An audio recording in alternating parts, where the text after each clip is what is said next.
so যোৱাকালি আমি constitutional development পঢ়িছিলোঁ যে আমাৰ কনষ্টিটিউশ্যনটো কেনেকৈ ডেভেলপ হৈছিল তাৰে আমি ফাৰ্ষ্ট পাৰ্টটো চাইছিলোঁ ঠিক আছে নে তাৰপিছত আমি কেবিনেট মিছনলৈ পঢ়িছিলোঁ যে ডেটকেইটা মেইনলি চাইছিলোঁ যে আগষ্ট অফাৰ আছিল 42 তাৰপিছত ক্ৰিছ মিছন আছিল আগষ্ট অফাৰ আছিল 40 তাৰপিছত ক্ৰিছ মিছন আছিল 42 তাৰপিছত আহিছিল কেবিনেট মিছন 1946 ঠিক আছে নে ঠিক আছে সো কেবিনেট মিছনৰ পৰা ফাৰ্ষ্ট বস্তুটো আহে যে ডেটটো কি কোনটো ডেট 1946 ঠিক আছে তাৰপিছত এই কেবিনেট মিছনৰ কোনকেইটা মেম্বাৰ আহিছিল মেম্বাৰ তিনিজনৰ নাম আহে এটা হ'ল ষ্টেফৰ্ড ক্ৰিপছ এটা এভি এলেকজেণ্ডাৰ আৰু এটা হ'ল পেট্ৰিক লৰেন্স ঠিক আছে নে এইটো তোমালোকে SAP এনেকৈ ইয়াদ কৰিব পাৰা ঠিক আছে নে যে ষ্টেফৰ্ড ক্ৰিপছ এভি এলেকজেণ্ডাৰ আৰু পেট্ৰিক লৰেন্স ঠিক আছে নে SAP ঠিক আছে নে তেনে ইয়াদ কৰিব পাৰা সো কনষ্টিটিউণ্ট এছেম্বলিটোৰ ফাৰ্ষ্ট কাম কি আছিল তাৰপিছত কি আছিল যে এই মেম্বাৰ তিনিটাৰ কথা ইয়াদ ৰাখিবা যে কেবিনেট মিছনত মেম্বাৰ তিনিটাৰ কুৱেশ্যন কেতিয়াবা আহি যায় ঠিক আছে তাৰপিছত এই মেম্বাৰকেইটাৰ কাম কি আছিল মেম্বাৰকেইটাৰ কাম আছিল যে এটা কনষ্টিটিউণ্ট এছেম্বলি এটা ফৰ্ম কৰাৰ কাৰণে কেবিনেট মিছনৰ মেইন কামটো কি আছিল যে আমাৰ এতিয়াতো পাৰ্লিয়ামেণ্টত কি হয় পাৰ্লিয়ামেণ্টত আমাৰ কি হয় যে এটা গভৰ্ণমেণ্ট লোকসভাত চিলেক্ট হ'ল মানে ধৰি লোৱা পাৰ্লিয়ামেণ্টত কি থাকে আমাৰ লোকসভা থাকে তাতে চেণ্ট্ৰেল গভৰ্ণমেণ্ট থাকে চ' তাতে যেতিয়া আমাৰ কি হয় যে তাতে আমি MP চিলেক্ট কৰোঁ মেম্বাৰ অফ পাৰ্লিয়ামেণ্ট চিলেক্ট কৰোঁ বাই ভোটিং এভৰি 5 years চ' এতিয়া কি হ'ল যে এই মেম্বাৰ্ছবোৰ চিলেক্ট হ'ল তাৰপিছত আমি 5 years পিছত আমাৰ তেতিয়া মেম্বাৰ্ছ কিছুমান থাকে সেইবোৰক ৰিপ্লেচ কৰিবৰ কাৰণেহে আমি ভোট দিওঁ হয় নহয় ৰিপ্লেচ মানে কি যদি তেওঁলোকক ৰাখিব লাগে তেওঁলোকক ৰাখিব বা আমি অপশ্যন এটা কি পাওঁ 5 years পিছত বাট এট ডেট মোমেণ্ট তেতিয়া কিছুমান মেম্বাৰ্ছটো থাকে হয়নে নহয় কিন্তু আমাৰ যেতিয়া কেবিনেট মিছন আহিছিল তেতিয়াতো আমাৰ একো এনেকুৱা টাইপটো এছেম্বলি চেণ্ট্ৰেলত নাছিল হয় নহয় তো চেণ্ট্ৰেলত নাছিল কাৰণে কি হ'ব এটা কনষ্টিটিউণ্ট এছেম্বলি এটা নতুনকৈ বনাব লগা হ'ল ঠিক আছে নে মানে ফাৰ্ষ্ট টাইমৰ কাৰণে আমাৰ লোকসভা বহা এনেকুৱা টাইপ ভাবিব পৰা ঠিক আছে নে এইবোৰ মানুহ কি আছিল যে পাৰ্টলি ইলেক্টেড আছিল পাৰ্টলি নমিনেটেড আছিল চ' কনষ্টিটিউণ্ট এছেম্বলিটোত পাৰ্টলি ইলেক্টেড কিয় আছিল কিয় কি ব্ৰিটিছে যিবোৰ এৰিয়াত ৰুল কৰিছিল তাতে তেওঁলোকে কি কৰিছিল যে অলপ ডেমক্ৰেচি আনিছিল চ' ডেমক্ৰেচিৰ এটা কিছুমান ফ্ৰেমৱৰ্ক আনিছিল সেইকাৰণে তাতে ইলেকশ্যন পাতিব পৰা কেপাচিটিত আছিল চ' যিবিলাক ঠাইত ব্ৰিটিছ যেনেকৈ কি আছিল ধৰি এইখন ইণ্ডিয়াখন ঠিক আছে নে ইণ্ডিয়াখন ইয়াতে কিছুমান ঠাইত ব্ৰিটিছে ৰুল কৰিছিল ঠিক আছে নে এইবোৰ কিছুমান ঠাইত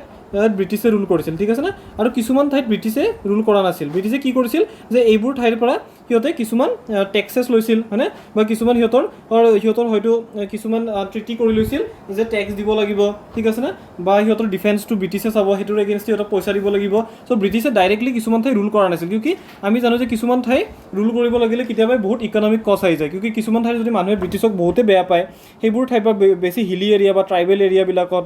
বা কিছুমান মানে বহুত মানে কি পাহাৰীয়া এৰিয়াবিলাকত যদি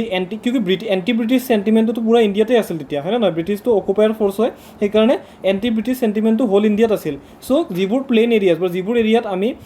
এৰিয়াত মানে অলপ চিভিলাইজ ছ'চাইটি এইটো টাইমত আছিল চ' সেইবোৰ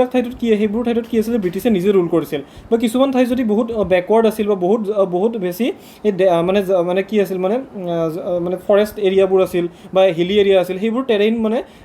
টেৰেইনত মানে ৰিবেলিয়নটো বহুত ইজিলি হ'ব পাৰে ঠিক আছে নে ত' ৰিবেলিয়নটো হ'লে সেইবিলাক মানে কণ্ট্ৰল কৰাটো টান হৈ যায় চ' সেইবোৰত কি কৰে ব্ৰিটিছে তেওঁলোকৰে কিছুমান ৰজাক মানে ৰুল কৰিব দিয়ে জাষ্ট কয় যে আমি তহঁতক এটেক নকৰোঁ তহঁতে আমাৰ ইমান ট্ৰিটিত ইমানখিনি পইচা আমাক দিব লাগিব ইয়াৰলি বেচিছত ঠিক আছে নে আৰু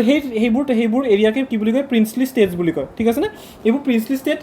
কোনবিলাক হয় যিবোৰ ব্ৰিটিছে ডাইৰেক্টলি ৰুল নকৰে বেলেগ কিছুমান নিজৰ ছাবচিডিয়াৰী ৰজাৰ হাতেদি ৰুল কৰে ঠিক আছে নে চ' কি আছিল যিবোৰ ঠাই ব্ৰিটিছে নিজৰ আণ্ডাৰত আছিল সেইবোৰত ডাইৰেক্টলি ইলেকশ্যন হৈছিল ঠিক আছে নে আৰু যিবোৰ ঠাইত ব্ৰিটিছে ডাইৰেক্টলি নাছিল যিবোৰ প্ৰিন্সলি ষ্টেট আছিল তাৰ পৰা কি আছিল নমিনেশ্যন আছিল চ' কেবিনেট মিছন যিটো আহিছিল মানে যিটো কেবিনেট মিছন আহিছিল তেওঁলোকে টোটেল চিট ইণ্ডিয়াৰ কাৰণে 389 ফিক্স কৰিছিল কিমান চিট 389টা চিট ফিক্স কৰিছিল ইণ্ডিয়াত টোটেল মানে চিট হ'ব যেনেকৈ আমাৰ লোকসভাত এতিয়া 500 কিমান ঠিক আছে 545 আছে হয়নে এতিয়া চ' তেতিয়া 389 ফিক্স কৰিছিল যে সেই কনষ্টিটিউণ্ট এছেম্বলি যিটো হ'ব 389টা চিট হ'ব ঠিক আছে নে চ' যদি 389 চিট হ'ল ইণ্ডিয়াৰ কাৰণে চিলেক্ট কৰিছে তেন্তে তাৰে কিছুমান চিট নমিনেটেড কিছুমান চিট প্ৰিন্সলি এৰিয়াবিলাকতো যাব আৰু কিছুমান ব্ৰিটিছ ৰুলত যাব চ' কেনেকৈ ডিভাইড কৰিছে যে ব্ৰিটিছ ৰুলত 296 যাব আৰু 93 ক'ত যাব প্ৰিন্সলি ষ্টেটত যাব প্ৰিন্সলি ষ্টেটৰ ৰাজপুতছৰ কিছুমান ঠাই আছিল সেইবিলাক কি কৰিছিল প্ৰিন্সলি ষ্টেট দিছিল চ' আমাৰ টোটেল আছিল 389 টোটেল তাৰে 296টা কিহক দিলে এই ব্ৰিটিছে যিবিলাক এৰিয়া ৰুল কৰি আছিল ব্ৰিটিছ ৰুলক দিলে হয়নে আৰু তাৰে কিমানটা 93টা কিমানক দিলে প্ৰিন্সলি ষ্টেটত দিলে ঠিক আছে এই তিনিটা ভেলুৱে বহুত ইম্পৰ্টেণ্ট 389টো ই total seat in constituent assembly কেতিয়াবা আহি যায় তাৰপিছত কেতিয়াবা আহি যায় যে elected members in constituent assembly কিমান 296টা আৰু নমিনেটেড মেম্বাৰ্ছ কিমান হয় 93টা ঠিক আছে তো তিনিটা ভেলুৱে আমাৰ কাৰণে ইম্পৰ্টেণ্ট হয় তাৰপিছত এইবোৰ মানুহ এতিয়া ইলেক্ট আৰু নমিনেট হৈ কিনে এটা কনষ্টিটিউয়েণ্ট এছেম্বলি ফৰ্ম হৈ গ'ল ফৰ্ম হোৱাৰ পিছত কি হ'ব তাৰ ফাৰ্ষ্ট মিটিং হ'ব লাগিব চ' ফাৰ্ষ্ট মিটিং কেতিয়া হৈছিল সেইটো কেতিয়াবা আহে ফাৰ্ষ্ট মিটিং কেতিয়া হৈছিল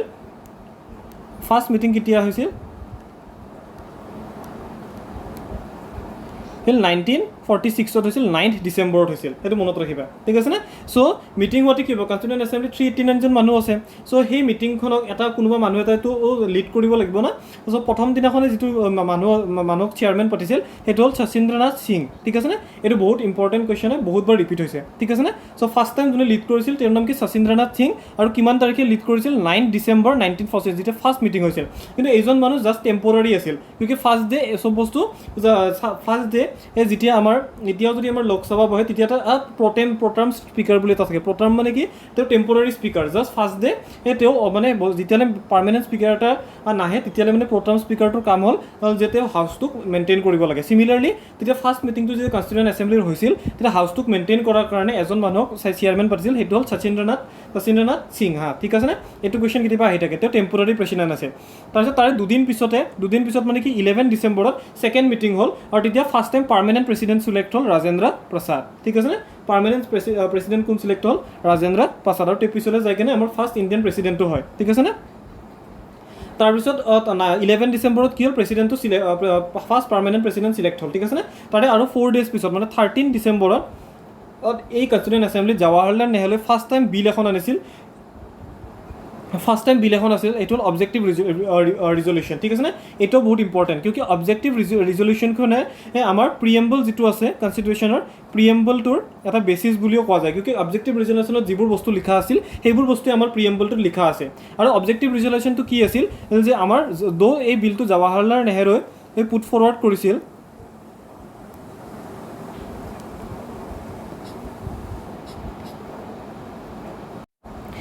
এই বিলটো জৱাহৰলাল নেহৰু পুট ফৰৱাৰ্ড কৰিছিল বাট এই বিলটো মানে বহুত কংগ্ৰেছৰ বা যিবোৰ আমাৰ ফ্ৰীডম ফাইটাৰ্ছ আছিল চবেই ডিছকাছ কৰি কিনে এই বিলটো আনিছিল চ' এই ইনডাইৰেক্টলি অবজেক্টিভ ৰিজলিউশ্যনছটো আমাৰ ফ'ৰ ফাদাৰৰ এটা ড্ৰিম বুলিও কোৱা যায় যে অবজেক্টিভ ৰিজলিউশ্যনটোত কি লিখা আছিল যে আমাৰ ফ'ৰ ফাদাৰে আমাৰ ইণ্ডিয়াখন কেনেকৈ ড্ৰিম কৰিছিল ঠিক আছে কেনেকুৱা ইণ্ডিয়া হোৱাটো বিচাৰিছিল সেইটো অবজেক্টিভ ৰিজলিউশ্যনত আমাৰ আৰু যিবোৰ ফ্ৰীডম ফাইটাৰ্ছ আছিল আমাৰ ফ'ৰ ফাদাৰ্ছ তেওঁলোকে এই অবজেক্টিভ ৰিজলিউশ্যনৰ থ্ৰুদি এটা মানে কি দিছিল বেচিছ দিছিল যে আমাৰ ইণ্ডিয়াখন যেতিয়া আমি কনষ্টিটিউয়েণ্ট এছেম্বলি লাষ্টত ডিছকাছ কৰি এখন কনষ্টিটিউশ্যন বনাম সেই কনষ্টিটিউশ্যনখনত এইখিনি বস্তু থাকিব লাগিব আমাৰ ইণ্ডিয়াখনত ঠিক আছে ত' কি বস্তু বিচাৰিছিল সেই ছভাৰেন হ'ব লাগিব ইণ্ডিয়াখন অবভিয়াছলি ই ইণ্ডিপেণ্ডেঞ্চ খুজি আছিল যে ছভাৰেন মানে কি যে এখন দেশে নিজৰ ডিচিশ্যন নিজে লয় ঠিক আছে নে ছভাৰেন হ'ব লাগিব তাৰপিছত যেনেকৈ জাপানখন কি হৈছে ইউ এছৰ যদি ছভাৰেন বুলি কয় যে জাপানৰ যিটো চিকিউৰিটি আছে চিকিউৰিটিটো ইউ এছে দিয়ে হয়নে নহয় চ' কিছুমান ক্ষেত্ৰত জাপানখন যদিও ইণ্ডিপেণ্ডেণ্ট কাণ্ট্ৰি কিন্তু ছভাৰেন বুলি ক'ব নোৱাৰি কি ছভাৰেন কিয় ক'ব নোৱাৰি বিকজ তেওঁলোকৰ ডিফেন্সটো ইউ এছে কৰে ঠিক আছে নে বুজি পাইছানে তেওঁলোকে নিজে নিজৰ আৰ্মি ক্ৰিয়েট কৰিব নোৱাৰে চিমিলাৰলি এই ৱৰ্ল্ড ৱাৰৰ পিছত জাৰ্মানীৰ ওপৰতো তেনেকুৱা কিছুমান ৰুল আহি গৈছিল ঠিক আছে নে কিন্তু ইণ্ডিয়াই কি ডিচাইড কৰিছিল যে ইণ্ডিয়া এখন ছভাৰেন হ'ব ছভাৰেন মানে কি নিজে কি বিচাৰে সেইটো নিজে ডিচাইড কৰিব ঠিক আছে নে তাৰপিছত ৰিটেন কনষ্টিটিউশ্যন এখন হ'ব লাগিব হয়নে তাৰপিছত ইউনিয়ন অফ ষ্টেটছ হ'ব লাগিব কিউকি ইণ্ডিয়াত বহুত বেলেগ টাইপৰ মানুহ মানে বেলেগ টাইপৰ মানুহ আছিল সেইকাৰণে চব এটা বেলেগ ষ্টেটছ দিয়া হ'ব আৰু সেইবোৰৰ ষ্টেটৰ ইউনিয়ন হৈ কিনে ইণ্ডিয়াখন ফৰ্ম হ'ব ঠিক আছে নে চ' আমি তিনিটা ইম্পৰ্টেণ্ট বস্তু পঢ়িলোঁ যে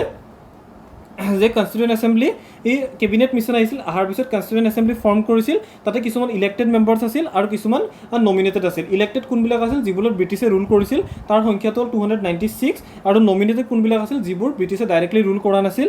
প্ৰিন্সলি ষ্টেট বুলি কোৱা আছিল তাৰে পৰা 93 জন আহিছিল তাৰপিছত আফটাৰ ইলেক্টিং দিছ মেম্বাৰ্ছ আৰু তেওঁলোকে ফাৰ্ষ্ট টাইম বহিছিল 9 ডিচেম্বৰত আৰু সেইটোক চেয়াৰমেনশ্বিপ কৰিছিল Sachindranath Sinha but he was a temporary হয় কিন্তু ফাৰ্ষ্ট আছিল যদি ফাৰ্ষ্ট সোধে শচীন্দ্ৰনাথ সিংহা আৰু পাৰ্মানেণ্ট যদি সোধে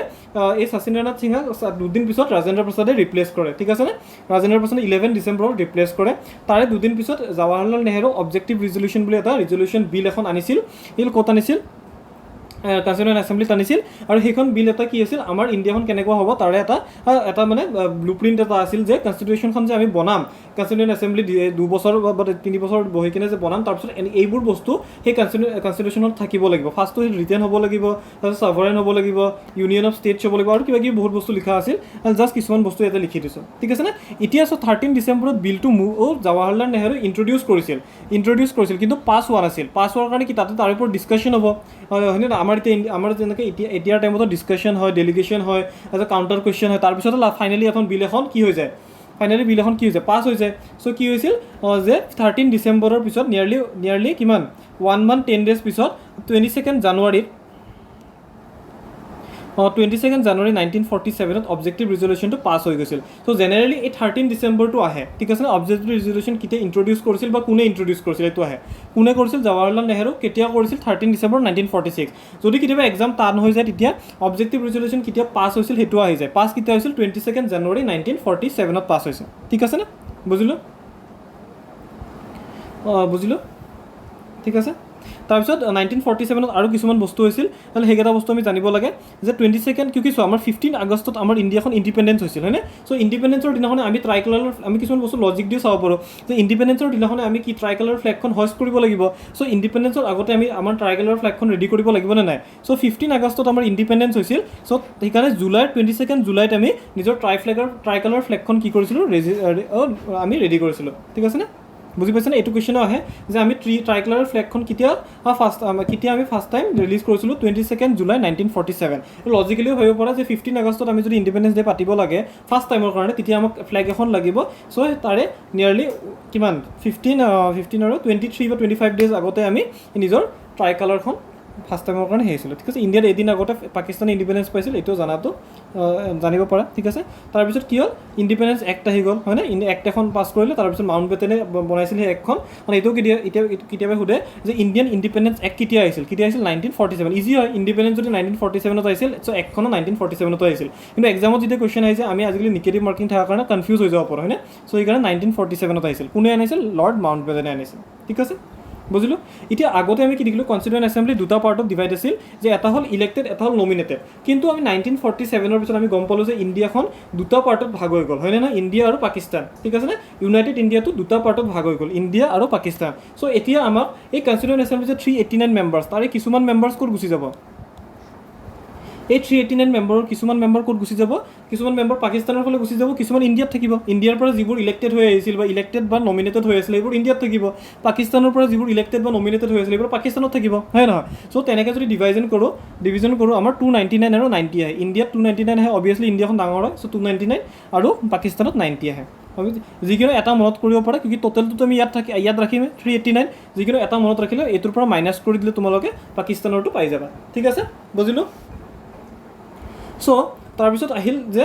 29 আগষ্ট 1947 এতিয়া 47ত কি হৈছিল এইটো ডিছকাছ কৰি আছোঁ ঠিক আছে নে 29 আগষ্ট 1947ত মানে ইণ্ডিপেণ্ডেন্স কেতিয়া হৈছিল 15 আগষ্টত তাৰে 14 ডেজ পিছত তেনেকৈ অলপমান বস্তুবোৰ কিছুমান লজিকেলি ইয়াদ ৰাখিবা ঠিক আছে যেনেকৈ 15 আগষ্টৰ 25 ডেজমান আগতে আমি ফ্লেগখন হেৰি কৰিছিলোঁ তেনেকৈ ইণ্ডিপেণ্ডেন্সৰ 15 ডেজমান পিছত আমি এই কি কৰিছিলোঁ যে ড্ৰাফটিং কমিটি এটা ফৰ্ম কৰিলোঁ ড্ৰাফটিং কমিটিৰ কামটো কি হ'ল যে আমাৰ যে কনষ্টিটিউয়েণ্ট মানে আমাৰ যিবোৰ কনষ্টিটিউয়েণ্ট এছেম্বলিত যিবোৰ ডিছকাশ্যন হ'ব ডিছকাশ্যনৰ পিছত কিছুমান বস্তু সিহঁতে প্ৰপ'জ কৰিব যে কনষ্টিটিউশ্যন এইটো থাকিব লাগিব তেনেকুৱা থাকিব লাগিব কিন্তু আমি সেই সেইবোৰ আমি লেমেন লেংগুৱেজত যিবোৰ বস্তু ক'ব তাক আমি এটা ভাল ফৰ্মত লিখিব লাগিব ন কনষ্টিটিউশ্যনত কিউকি লিগেল লেংগুৱেজত লিখিব লাগিব যাতে তাতে একো মিষ্টেক নাথাকে হয়নে চ' সেইকাৰণে এটা ড্ৰাফটিং কমিটি ড্ৰাফ্ট কৰা মানে কি আমি বস্তুটো ড্ৰাফ্ট কৰা মানে কি ৰেডি মানে ফাইনেল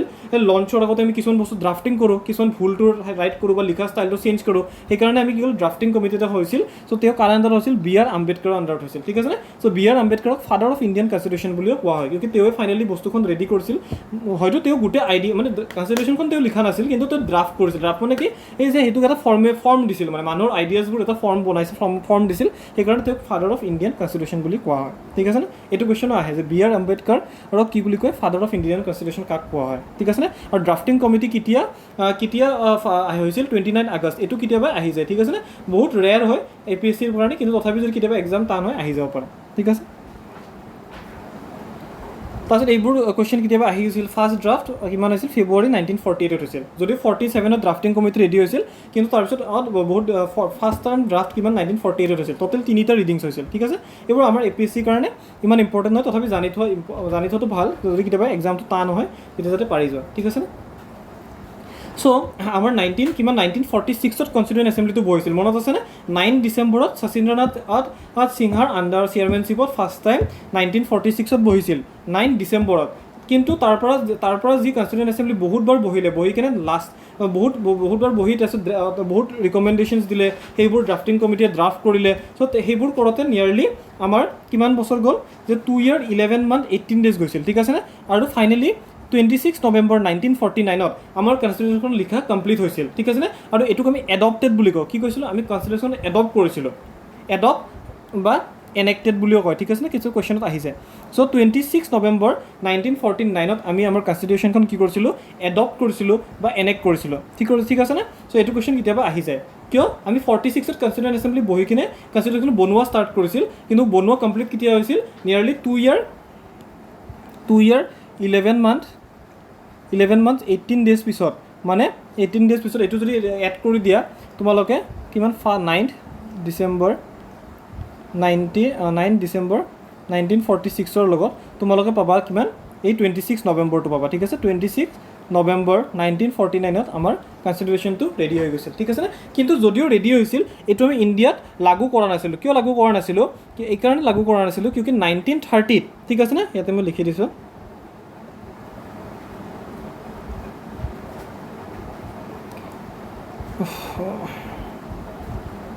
क्योंकि चोৱা আমি 1929ত লাহোৰত এটা কংগ্ৰেছৰ সেশ্যন হৈছিল ঠিক আছে না যাক প্ৰেচিডেন্সি কৰিছিল জৱাহৰলাল নেহৰুৱে ঠিক আছে না সেই সেশ্যনটোত ফাৰ্ষ্ট টাইমৰ কাৰণে ইণ্ডিয়াই পূৰ্ণ স্বৰাজ খুজিছিল মানে ব্ৰিটিছক কি কৈছিল যে পূৰ্ণ স্বৰাজ মানে ফুল ইণ্ডিপেণ্ডেন্স খুজিছিল কেতিয়া 1929ত লাহোৰত এটা সেশ্যন হৈছিল এইটো বহুত ইম্পৰ্টেণ্ট কুৱেশ্যন ঠিক আছে না পূৰ্ণ স্বৰাজ কোনটো সেশ্যনত খুজিছিল 1929ত লাহোৰত এটা সেশ্যন হৈছিল কংগ্ৰেছৰ য'ত জৱাহৰলাল নেহৰুৰ প্ৰেচিডেন্সিত কংগ্ৰেছে প্ৰথমবাৰৰ কাৰণে পূৰ্ণ স্বৰাজ মানে ফুল ইণ্ডিপেণ্ডেন্স খুজিছিল ঠিক আছে না ফুল ইণ্ডিপেণ্ডেন্স খুজিছিল আৰু এই সেশ্যনটোৰ লাষ্টত মানে সেশ্যনটো যেতিয়া কমপ্লিট যদিও 1929ত ষ্টাৰ্ট হৈছিল ডিচেম্বৰত 26 জানুৱাৰীত এই 1930ত এই সেশ্যনটো শেষ হোৱাৰ টাইমত ফ্লেগটো হইষ্ট কৰিছিল ঠিক আছে না আৰু ফ্লেগ হইষ্ট কৰিছিল আৰু পূৰ্ণ স্বৰাজ দিৱস বুলি মানিম বুলি সেইদিনাখনৰ পৰা ডিচাইড কৰিছিল কংগ্ৰেছে ঠিক আছে না পূৰ্ণ স্বৰাজ ডিচাইড কোনদিনাখনে কৰিছিল 26 জানুৱাৰী এইটো ইম্পৰ্টেণ্ট হয় কোনদিনাখনে কৰিছিল 26 জানুৱাৰী 1930ত এই সেশ্যনটো শেষ হোৱাৰ টাইমত কংগ্ৰেছে ফ্লেগ হোষ্টিং কৰিছিল আৰু পূৰ্ণ স্বৰাজ দিৱস বুলি মানিম বুলি সেইটো কৈছিল ঠিক আছে না সেইকাৰণে কনষ্টিটিউশ্যনখন যদিও আমাৰ যদি 26 নৱেম্বৰ 1949ত ৰেডি হৈ গৈছিল আমি তাক ফ'ৰ্চত অনা নাছিলোঁ কিয় আমি বিচাৰিছিলোঁ যে আমি সেই পূৰ্ণ স্বৰাজ দিৱস যিটো মানিছিলোঁ 26 জানুৱাৰীত সেইদিনাখনে আমাৰ কনষ্টিটিউশ্যনটো ফ'ৰ্চত আহি যাওঁ সেইকাৰণে আমি নিয়াৰলি কিমান মান্থ 2 months আমি ৱেইট কৰি কিনে আমি কি কৰিছোঁ যে 26 জানুৱাৰীত 1950ত কেম ইনটু ফ'ৰ্চ হৈ গৈছিল আমাৰ ইণ্ডিয়াত এই কনষ্টিটিউশ্যনত লাগু হৈ গৈছে ঠিক আছে নে সেইটো বস্তু মনত ৰাখিবা যে কুৱেশ্যনত দুটা টাইপৰ কুৱেশ্যন আহে এটা হ'ল এডপ্টেড বা ইনেক্টেড কেতিয়া হৈছিল আৰু এটা হ'ল কেম ইনটু ফ'ৰ্চ কেতিয়া হৈছিল ঠিক আছে নে দুটাই বেলেগ হয় চ' দুটাই মনত ৰাখিবা ইয়াৰে মাজতে কৈ দিওঁ যে এই চেনেলটো তোমালোকে নিজৰ ফ্ৰেণ্ডছৰ মাজত শ্বেয়াৰ কৰিবা ঠিক আছে নে তেতিয়া আমি মটিভেটেড হ'ম যাতে আমি আৰু বেছি ভিডিঅ' জানিব পাৰোঁ চিভিল ইঞ্জিনিয়াৰিং আমাৰ যিমান ছাবজেক্টছ আছে এইবোৰ আমি লাহে আনিম যেই দুটাৰ কাৰণে আনিম ঠিক আছে সব এক্সামছৰ কাৰণে আনিম লগতে নন টেক পাৰ্টটো কমপ্লিট কৰিব ট্ৰাই দিম চ' আমি যেতিয়া এইটো ফ্ৰী ইউটিউব চেনেল খুলিছোঁ চ' তোমালোকে যদি শ্বেয়াৰ কৰা তেতিয়া আমাৰো মটিভেশ্যন থাকিব যে আমি নতুন ভিডিঅ' জানো কিউকি আল্টিমেটলি তোমালোকৰে বেনিফিট হ'ব ঠিক আছে নে চ' লাইকো কৰিবা লাইক কৰিলে মটিভেট হয় কিবা বেয়া লাগিলে কমেণ্টো কৰিবা ভাল লাগিলেও কমেণ্ট কৰিবা চ' অভাৰঅল যাতে আমি মটিভেটেড থাকোঁ যে আমি কিবা ভুল কৰি আছোঁ নে কাৰেক্ট কৰি আছোঁ বা পঢ়োৱাটো ঠিকে আছে নে আমি গম পাম ঠিক আছে চ' কনষ্টিটিউশ্যনটো কেম ইনটু ফ'ৰ্চ কেতিয়া হ'ল 26 জানুৱাৰী 1950ত আহিল কিয় আহিল 26 জানুৱাৰীটো কিয় চিলেক্ট কৰিলোঁ গম পালোঁ চ' ইয়াৰে পৰা আমি 26 জানুৱাৰীৰ পৰা তিনিটা কুৱেশ্যন পালোঁ এটা হ'ল পূৰ্ণ স্বৰাজ দিৱস এইটো হয় 26 জানুৱাৰীত ইণ্ডিয়া ইণ্ডিপেণ্ডেঞ্চ লৈছিল আৰু আমাৰ কেম ইনটু ফ'ৰ্চ হৈছিল ইণ্ডিয়াত কনষ্টিটিউশ্যন লাগু হৈ গৈছিল হয়নে তাৰপিছত 26 জানুৱাৰীত এইটো ইয়াত কৰিব লাগিব যে 1929ত লাহোৰত এটা ছেশ্যন হৈছিল সেই ছেশ্যনটোৰ কোনে প্ৰেচিডেঞ্চি কৰিছিল কেতিয়াবা আহি যায় কোনে প্ৰেচিডেঞ্চি কৰিছিল জৱাহৰলাল নেহৰু লগতে এইটো কুৱেশ্যন আহিছে কোনটো ছেশ্যনত আৰু কংগ্ৰেছে কোনটো ছেশ্যনত পূৰ্ণ স্বৰাজ খুজিছিল কোনটো ছেশ্যনত 26 কোনটো ছেশ্যনত হৈছিল 1929ৰ লাহোৰ ছেশ্যনত ঠিক আছে ন বহুতকেইটা কুৱেশ্যন আমাৰ আহি গ'ল ঠিক আছে 26 জানুৱাৰী ইণ্ডিপেণ্ডেঞ্চ ডে হিচাপে মানো যদিও পূৰ্ণ স্বৰাজ দিৱস তেতিয়ালৈ মানিছোঁ যেতিয়ালৈ ইণ্ডিপেণ্ডেণ্ট হোৱা নাই ইণ্ডিপেণ্ডেঞ্চ হোৱাৰ পিছততো আৰু স্বৰাজ বিচাৰৰ কথা নাহে চ' আমি ইণ্ডিপেণ্ডেঞ্চ ডে হিচাপে মানা আৰম্ভ কৰিলোঁ ঠিক আছে এতিয়া যেনেকৈ আমাৰ 15 আগষ্টত আমাক কি লাগিছিল ইণ্ডিপেণ্ডেঞ্চ লাগিছিল তাৰ আগতে আমি ফ্লেগখন ৰেডি কৰিছিলোঁ তেনে আমাৰ যদি 26 জানুৱাৰীত যদি আমাক ইণ্ডিপেণ্ডেঞ্চ লাগে তাৰে আগতে আমাক কি লাগিব ইণ্ডিপেণ্ডেঞ্চৰ আগতে কনষ্টিটিউশ্যনখনত কি লাগিব প্ৰেচিডেণ্ট এটাতো লাগিব আমি এটা